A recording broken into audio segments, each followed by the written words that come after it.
បាទសួស្តីបងប្អូនអរគ្នាឥឡូវយើងមានជាមួយនឹង Dash C300 មួយគ្រឿងគាត់បានអត់ជាមួយនឹង UV មកជុំឡានបងប្អូនបាទហើយ UV យើងមាន3កម្រិតបាទគាត់រើសយកកម្រិតទី2បងប្អូនអរគ្នាបាទហើយកម្រិតហ្នឹង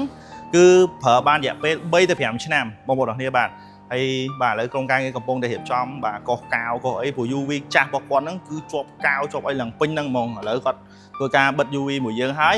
UV ហ្នឹងនៅពេលដែលបិទហើយបងប្អូនចតឡានខាងក្រៅចូលឡានទៅគឺអត់មានអារម្មណ៍ថាគេហាយសាច់ទេមកនិយាយទៅមកត្រជាក់ល្មមប៉ុន្តែដោយសារគាត់រើសយកកម្រិតទី2ប៉ុន្តែបើគាត់យកអាល្អអូ am the best ព្រោះដោយសារលើឡានរបស់ខ្ញុំប្រើក៏ខ្ញុំដាក់អាល្អដែរបងប្អូនគ្នាបាទ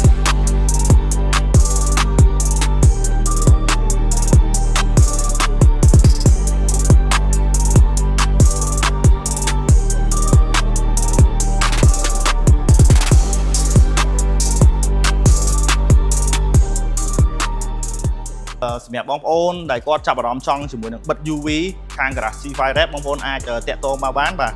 យើងទទួលបិទធម្មតាទេហើយហ្វៀមការពារទឹកថ្នាំដូរពណ៌អីយើងមានទាំងអស់បងប្អូនអរគ្នាបាទអូខេជួបគ្នាវីដេអូក្រោយទៀតបងប្អូនបាយបាយ